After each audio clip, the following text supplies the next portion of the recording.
Led by a visionary industrialist, Mr. Feroz Neterwala, this journey began more than 4 decades ago through a technology partnership with Abex Corporation, USA, thus pioneering the manufacture of centrifugal castings in India.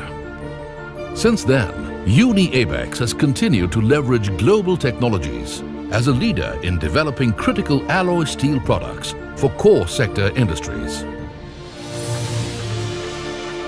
First in India to develop heat-resistant reformer tubes, headers, tube sheets and fixtures for refineries, petrochemicals and fertilizer plants. Developing radiant tubes, bends, base trays and beam castings for industrial furnaces. High-performance tubes and pipes for sponge iron plants.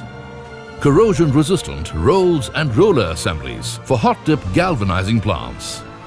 First in India to develop corrosion-resistant rotary components for decanter machines used in food and dairy, beverages, wastewater treatment and other applications.